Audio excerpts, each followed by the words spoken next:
later, but I just wanted to take this opportunity to give you a quick overview of what's been happening over the last few days and how it's come about. So really the occasion that women, the 480 or so women who are currently gathered at the Trang Hotel have marked this weekend is the occasion of the upcoming 20th anniversary of the Beijing Platform for Action, which was adopted by heads of state in 1995, and which is one of the most important blueprints for the realisation of women's human rights and for gender equality. So in preparing ourselves for this anniversary next year, civil society and the women's movements and women's rights organisations within Asia and the Pacific came together to form a civil society steering committee with the view to organise a forum, an open, inclusive forum for women to gather on this occasion, which is what's happened over the last week, over the last few days. And that civil society steering committee is very representative of different constituencies and sub-regions within the region. So there are 18 members of that steering committee, and it includes a diversity of constituencies and interest groups. So we hope that in convening the space this weekend, we've made it as open and as accountable to women in this region structure that UN Women and UN SCAP have been asking governments to submit reports on the 20th anniversary, but we think that reporting in and of itself and monitoring is inadequate for the realisation of rights under the Beijing Platform. So really what we're asking for are, over the next year when governments convene in New York in March and then again in New York in September to reflect on the 20 years since the Beijing Platform was adopted, we're asking for really concrete time-bound targets and indicators for each of the areas and the strategic objectives that they've committed to, and for transparent and adequate funding and resources to be committed to those goals, and also for national and local level accountability mechanisms within which, so for example, parliamentary reporting and national machineries like women's rights commissions, in which civil society has a clear role and access to data and information to be able to evaluate the progress that governments have made. I mean, that's really what's been missing in so many countries despite the commitments that they've made. Nalini?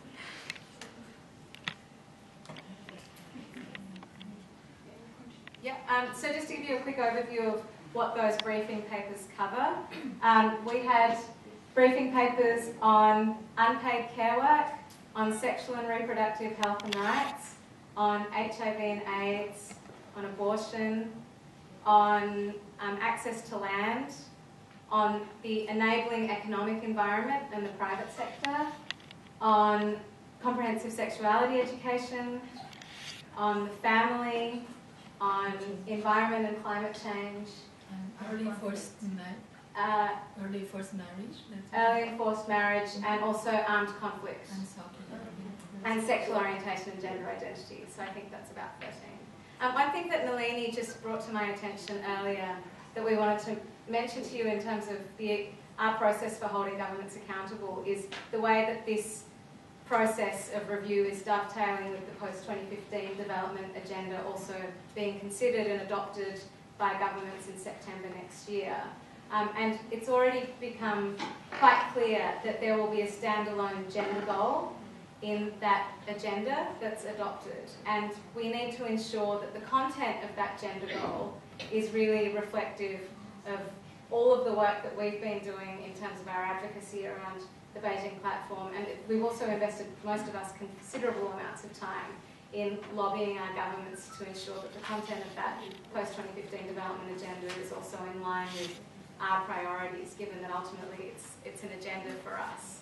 And I think that, again, while we are investing considerable amounts of time in an international process, we're keeping an equal eye on the fact that accountability for that new commitment has to be at the forefront of our minds when we're asking governments to commit to good standards or to make, important promises.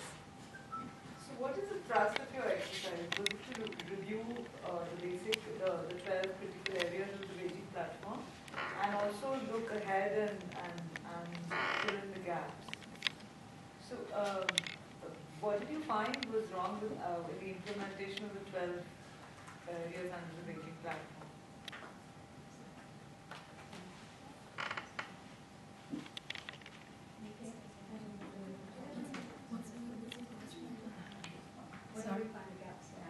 Where do we find the gaps are?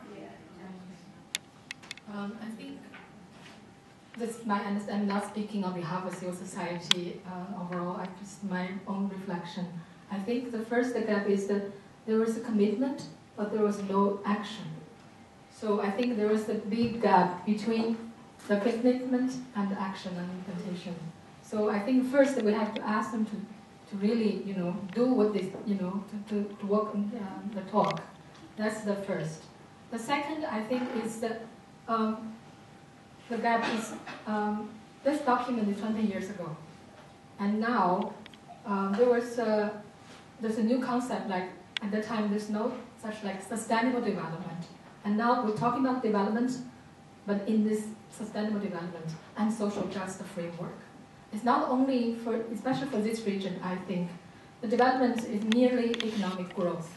So this kind of, the model for development was not working anymore with this, multiple crises like climate, food, fuel, financial, etc., etc.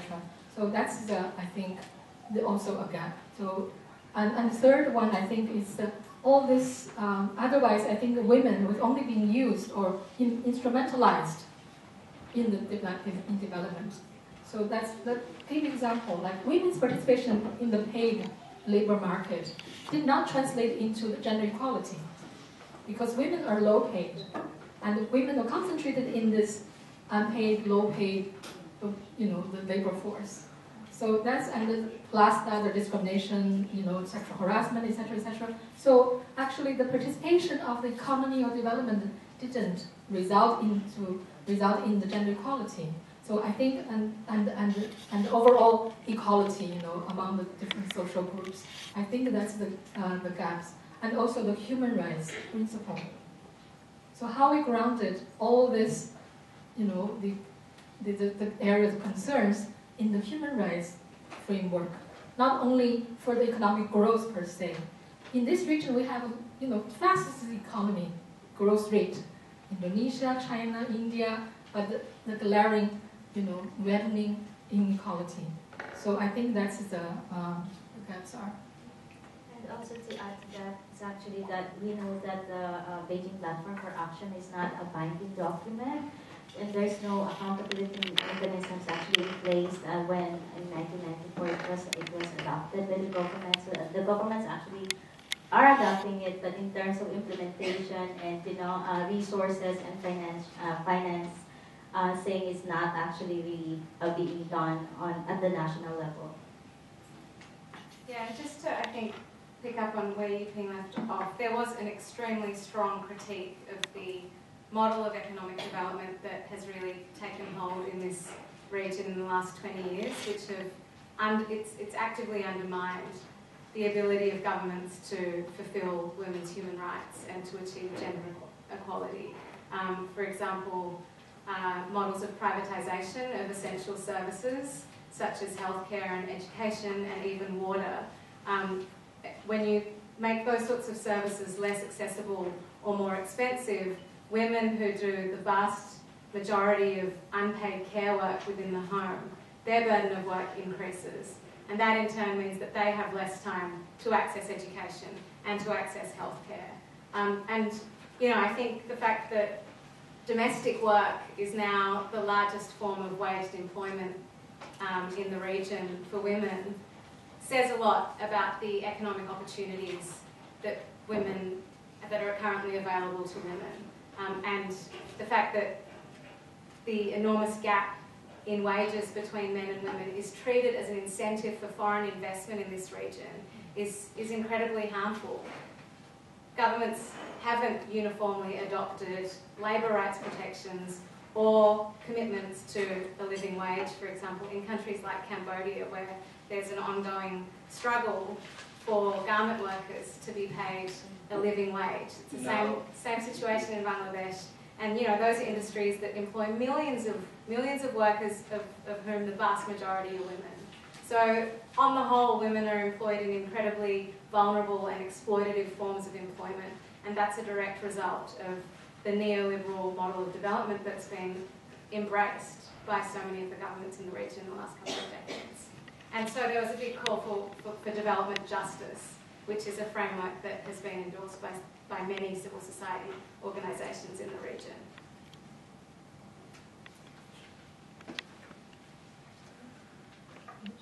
I just wanted to add to what Tessa, Yiping, and Yiping have said, was, Beijing Platform for Action came about 20 years ago, and within 5 years of that, we had a very target-oriented NDGs come into place, and it seemed as if the governments then went on a track of delivering on that, and sort of sidelined what were the other commitments. But anyway, within this, end of 20 years, we are now sort of galvanizing our forces to ensure that in the run-up to the next development goals, we actually have a momentum that is strong, that puts forward our voices in a way that the governments are held accountable for what their promises are.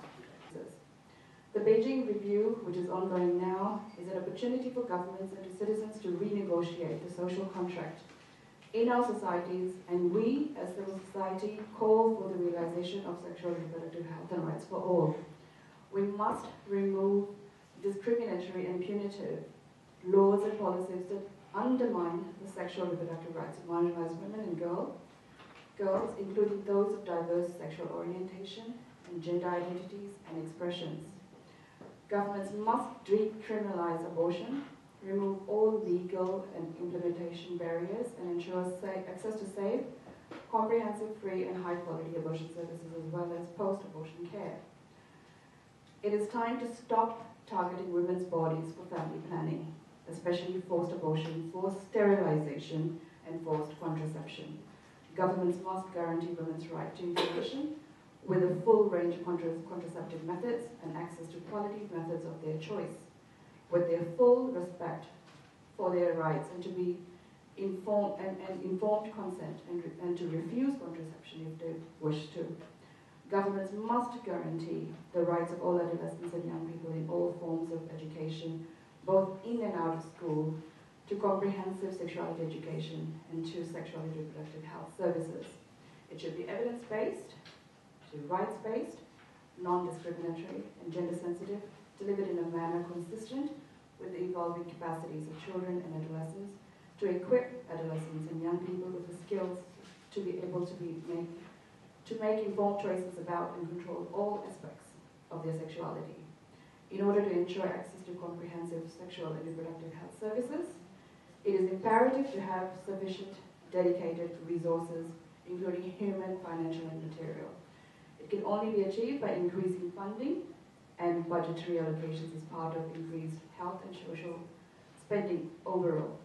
Governments have a responsibility to address all forms of extremism and fundamentalism and protect women's rights in the face of them, as well as to end all forms of violence against women and girls, end impunity, and ensure women's access to justice.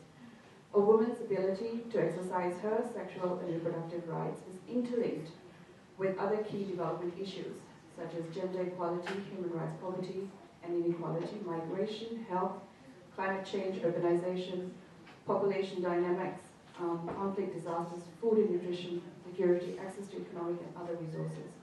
Sustainable development is not possible until we start taking into account these interlinkages. The sexual and reproductive health and rights agenda is the equality agenda of the century, and we cannot stop until we realize sexual and reproductive health and rights for all. So, there was a question a while ago, with regards to what are the emerging issues?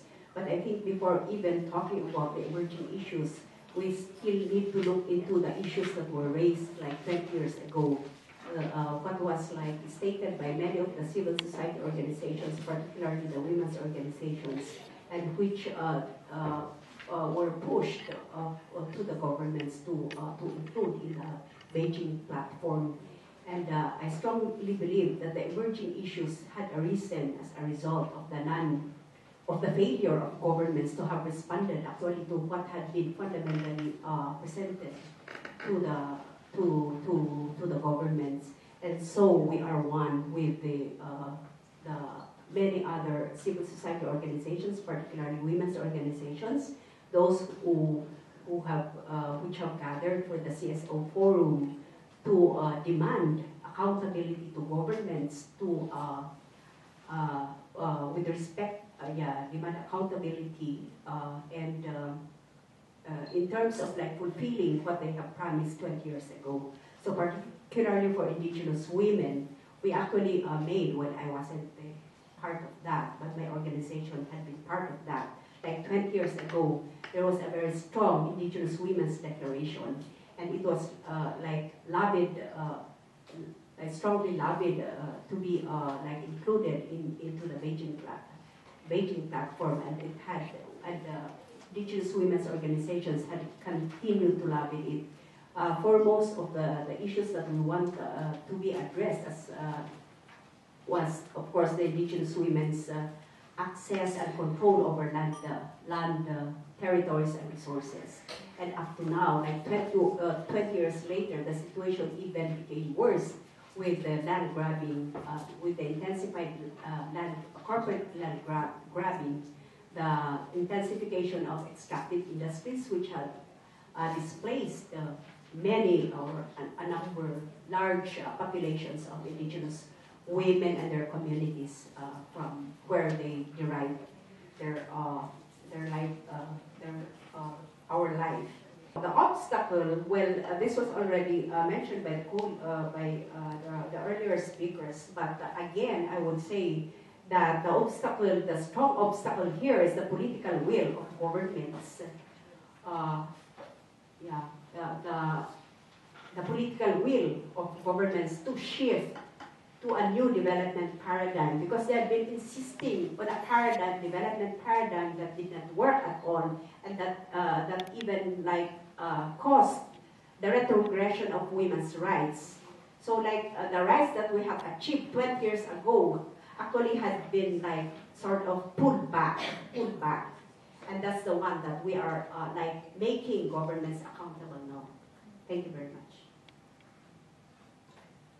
Thank you. My name is Lestari. I'm from Indonesia, and I came from International Migrants Alliance. This is Global Alliance of Grassroots Migrants and Refugees. But I myself is based in Hong Kong, working as a migrant domestic workers, and we are doing organizing and empowering fellow migrant domestic workers.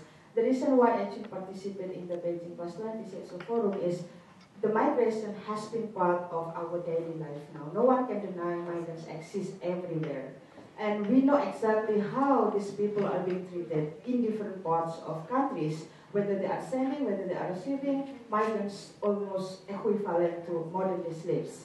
So before I pointed out some of the urgent issues that we would like the government to recognize and also address, I would like to give space first to my colleague, she is Erwiana.